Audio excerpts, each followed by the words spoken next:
हमारे जो भी इवेंट्स होते हैं वो सभी में आती हैं और वो हमेशा मतलब पहले से आ जाती हैं। ये बनारस से चल के आई हैं, इनका बहुत बहुत धन्यवाद। ऐसे बारिश में अनुज जी हैं जो कि कानपुर प्योर वेलफेयर फाउंडेशन के अध्यक्ष हैं, वो भी कानपुर से चल के आए हैं। मानसी जी हैं जो कि स्कॉलर है LGBTQ कमेटी की, और ये हम लोग के थॉट्स हमेशा लिखती रहती है, हम लोग का इंटरव्यू समय समय पर लेते रहती है। तो मेरा इंट्रोडक्शन ऐसा है कुछ कि मैं सनम सुनकर, ज़्यादा बड़ा तो नहीं है बट बहुत छोटा है, और सतरंगी सलाम बोलूँ या सतरंगी परिवार बोलूँ, उसमें मैं एक छोटी सी पोस्ट पे डायरेक्टर और ऑफिस इंचार्ज और साथ ही सीनियर वॉइस। ठीक है, तो स्टार्ट में अपनी कहानी से करूँगा क्योंकि बहुत सारी चीज़ें होती हैं। आपको मुझे देख के क्या लगता है कि मैं क्या हो सकता है, कि लड़का हो सकता है, लड़की है, इंसान। यहाँ पे बहुत से ऐसे मेरे टीम मेंबर हैं जो मुझे बहुत अच्छे से जानते हैं, खास करके क्या लगता है आपको? देख कर तो लड़के ही लग रहे हैं। जैसे कि हमारी जो ज्ञानेंद्रियाँ हैं वो जो हमको दिखाना चाहती हैं, जो हमको फील कराना चाहती है, जो हमको स्मेल कराना चाहती है, हमारा माइंड हमेशा वैसे रिजल्ट देता है।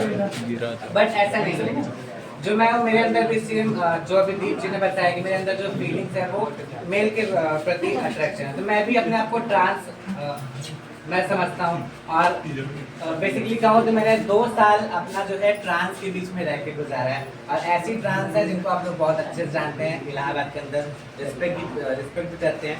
तो मैंने उनके जैसे उनके बीच में उनके जैसे काम करके मैंने बिताया हुआ, ठीक है। तो कभी बेसिकली ये कहना है किसी को भी उसके ऊपरी पहनावे से या ऊपरी उससे नहीं सोचना चाहिए कि हम क्या हैं, ठीक है। तो वैसे ही मैं एक ट्रांस हूँ, अपने आप को मानता हूँ, और जो मेरा मतलब क्या है, बाई स्टडी मैं एक फार्मासिस्ट हूँ और प्रैक्टिस से भी मैंने फार्मासिस्ट की प्रैक्टिस की है। लेकिन अगर मैं वर्क से कहूँ तो मैं फिलहाल अभी गवर्नमेंट जॉब में हूँ, जहाँ पे मैंने अपने आप को मेल दिखाया हुआ है, ठीक है। तो हम लोग की जो संस्था है, आपने सुना सतरंगी परिवार, सतरंगी सलाम, इसका मेन जो नाम है वहीं से इसकी स्टार्टिंग है कि सतरंगी मतलब कोई किसी भी रंग का हो, हमको उससे मतलब नहीं, कोई किसी भी धर्म का हो, हमसे मतलब नहीं, कोई किसी भी सोच का हो, किसी भी फीलिंग्स का हो, किसी भी फील्ड वर्ग का हो, हमसे सिर्फ कोई मतलब नहीं। अगर वो कुछ काम करना चाहता है लोगों के लिए, अपने लिए, या अपने आप को दिखाना चाहता है, तो बिल्कुल हम उसका वेलकम करते हैं। आइए हमारे परिवार में जुड़िए, हम आपको प्लेटफॉर्म देंगे कि आप हमारे साथ जुड़ के अपने आप को निखारिए, अपने लिए करिए, लोगों के लिए करिए, और लोगों के लिए मिसाल बनिए, है ना, ऐसे कुछ। और बेसिकली हम अपने एनजीओ में जब हमने स्टार्ट किया था अपने एनजीओ, तो हमने जो एनजीओ स्टार्ट किया था उस टाइम पे हमने एक मोटिव रखा था कि हम इस उद्देश्य को LGBTQ और ट्रांस के उद्देश्य को लेकर चलेंगे। लेकिन जब धीरे धीरे हमारा समय बीता और आज हम 1 साल बिता चुके हैं एज अ रजिस्टर्ड एनजीओ, लेकिन हमने रजिस्ट्रेशन का हमारा 1 साल हुआ है, लेकिन हमारा एनजीओ जो है वो इलाहाबाद, कानपुर, लखनऊ, इन जगहों पर पिछले 5 सालों से काम कर रहा है। मतलब तब उस टाइम रजिस्टर्ड नहीं था, अभी पिछले साल ही हमारा एनजीओ जो है वो रजिस्टर्ड हुआ। तो हम लोग उसी को करते थे। जब हम लोगों ने स्टार्ट किया था तो LGBTQ के मुद्दों के साथ स्टार्ट किया था, लेकिन जब हम आगे बढ़े एज अ रजिस्टर्ड एनजीओ के थ्रू कि तो हम लोगों ने देखा कि उसके अलावा भी अगर हम उसको करते हैं तो हमारे साथ लोग नहीं आ रहे, तो हमने अपना जो मोटिव है, हमारा जो एम है, हम लोगों ने उसको चेंज किया, और हमने उसके साथ साथ अपने एनजीओ में LGBTQ के साथ साथ और भी सारे मुद्दे ऐड किए, जैसे कि महिला उत्थान हो गया, दलित उत्थान हो गया, आपने सुना होगा प्रिजनर्स जो है। हाल ही में एक केस अभी आया है जिसको सुप्रीम कोर्ट ने 43 साल बाद रिहाई दी है और उसको बेकसूर साबित किया। आपने किसी ने सुना है ऐसा? एक आदमी था, हाँ एग्जैक्ट, मुकुल तलवर का भी नाम था। जब वो गया तो वो जवान था, मतलब जब उसको जेल हुई तो वो जवान था, और जब वो बाहर आया तो उसकी एज पता है कितनी हो गई थी? 103 साल। हाँ अभी मतलब हाल ही का केस है। तो उस पर भी हमारा एनजीओ वर्क कर रहा है, जो लीगल एडवाइसेस है वो, कौशल विकास है वो, LGBTQ के लिए जो एक्चुअल में राइट मिलने चाहिए, ठीक है, क्योंकि LGBTQ बोलने में भले ही अलग है, जैसे एक मेल होता है फीमेल होता है, वैसे LGBT कम्युनिटी भी होती है। तो जो LGBTQ के लोग हैं वो बिल्कुल भी आपसे अलग नहीं है। उनके 4 पैर नहीं है, 4 हाथ नहीं है, 4 कान नहीं है, या फिर 1 आँख या 2 नाक नहीं है। हमारे साथ इंसान है हमारे जैसे, ठीक है। तो बस खेल किस चीज़ का है, इतना है कि जो फीलिंग्स हैं उनके बेसिस पे ये कम्युनिटी हम लोग डिवाइड करते हैं। अगर आप एक फीमेल है तो जरूरी नहीं कि आप मेल के वो करें, आप फीमेल के प्रति भी अट्रैक्ट हो सकती हैं।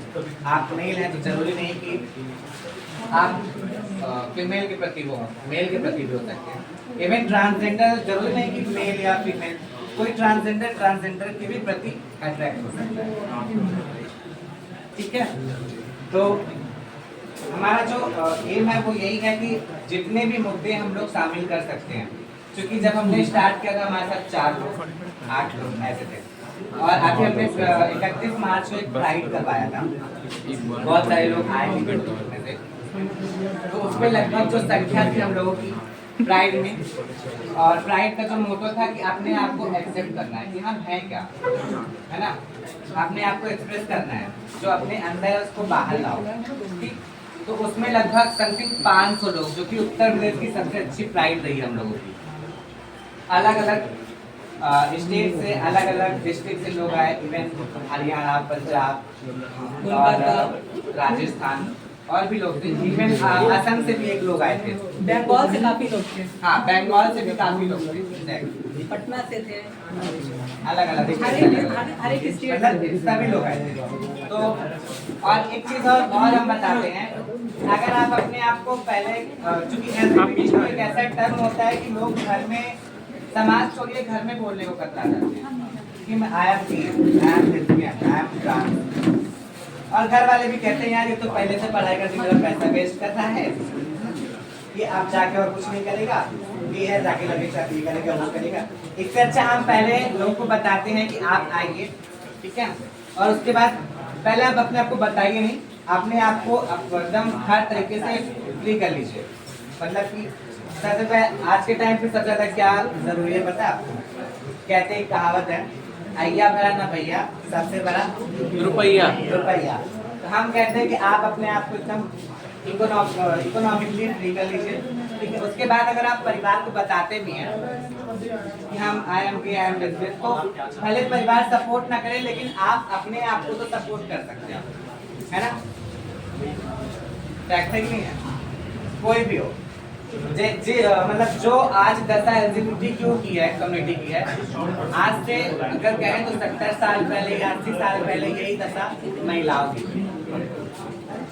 उनको घर से निकलने नहीं दिया जाता था, उनको एजुकेशन का राइट नहीं था, लेकिन जब उनको चांस मिला, आपने देखा कि लेडीजें आज किस जगह पे हैं, किस पोजीशन पे हैं, कोई प्रधानमंत्री बने, कोई वगैरह वगैरह। तो अगर LGBTQ भी चाहे और समाज अगर उनको मौका दे, तो ये लोग भी बहुत अच्छी जगह पे, अच्छी पोजीशन पे जा सकते हैं।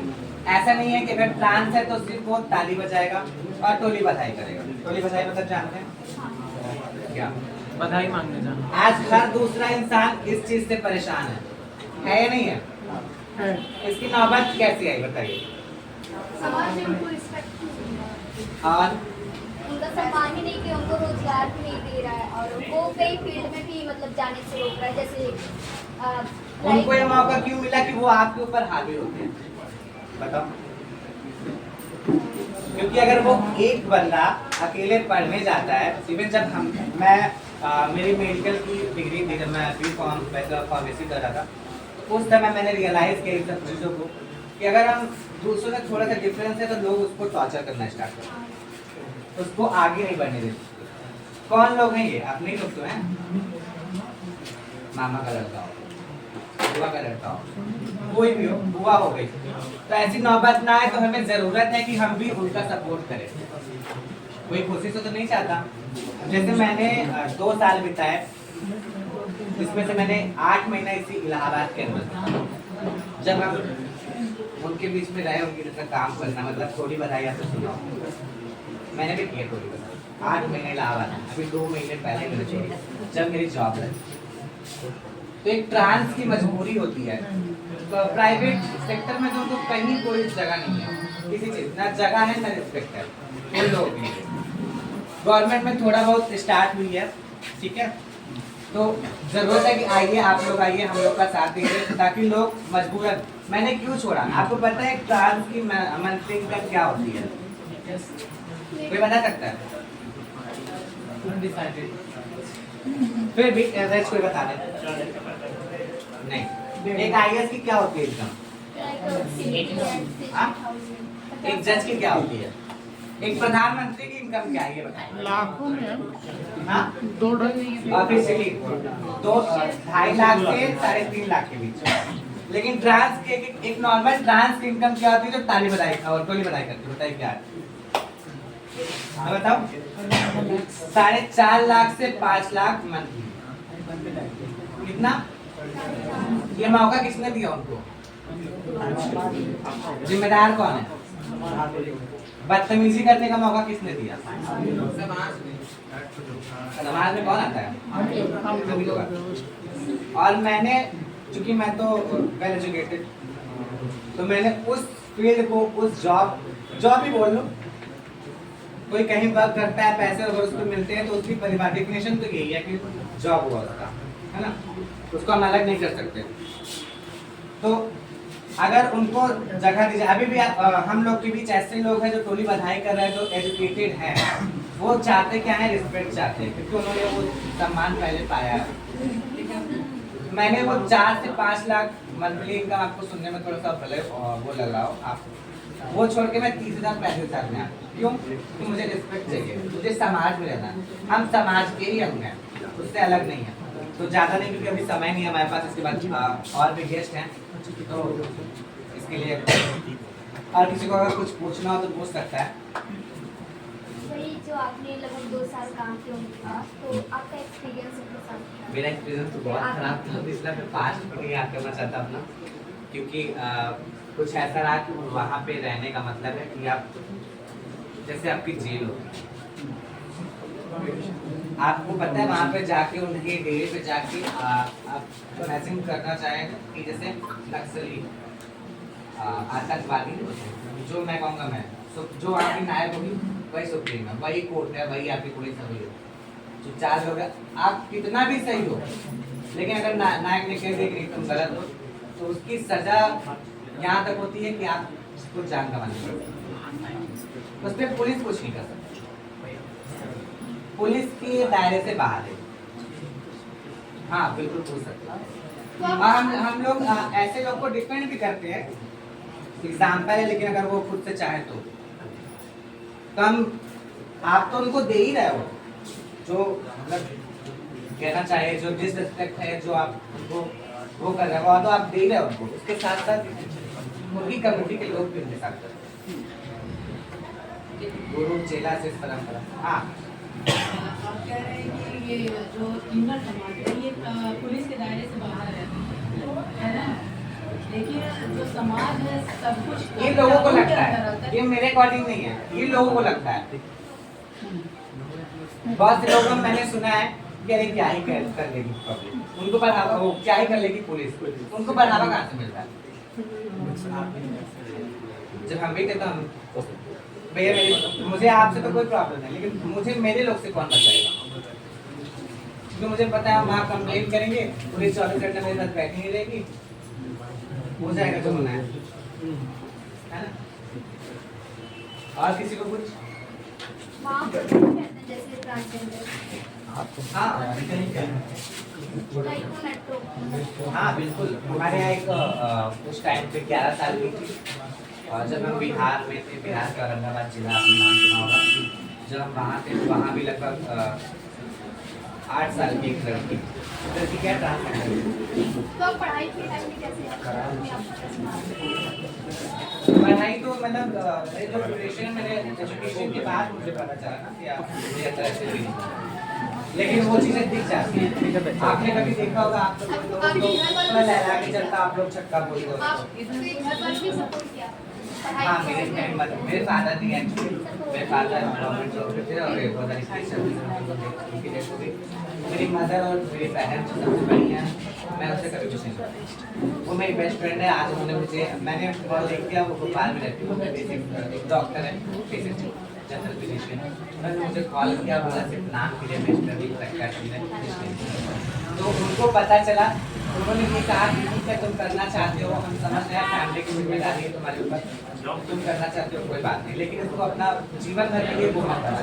और मैंने भी ये सोच रखा था कि जिस दिन मेरी जॉब लगी है उसको छोड़ नहीं करते। और सेम वही बात, जिस दिन मेरा ज्वाइनिंग लेटर आया कॉलेज से, मुझे ज्वाइन 7 मई को आया था, 7 मई 2-3 मई 2 महीने की सैलरी मैंने ली थी। उससे पहले 7 मई को जब आया तो मैंने वो सब छोड़ छाड़ दिया। ऐसे वैसे ट्रांजेक्शन कोई प्रॉब्लम कोई, लेकिन मैं एजुकेटेड तो इसलिए मुझे पता था कि क्या से कर, लेकिन बहुत सारे लोग ऐसे एजुकेटेड नहीं होते, मुझे नहीं पता। और हम ऐसे वैसे के साथ नहीं थे, जिनके साथ थे वो पेशे से राज्य मंत्री, ज़्यादा उनका मुझे वो नहीं देना, वो पेशे से राज्य मंत्री थी और उनकी हम कह सकते हैं कि एज अ पर्सनल असिस्टेंट के उसमें भी काम करते हैं, दोनों ऑफिस वर्क भी और वो भी। जोरदार तालियां समूह को इनको भी प्यास लगी हो पानी हो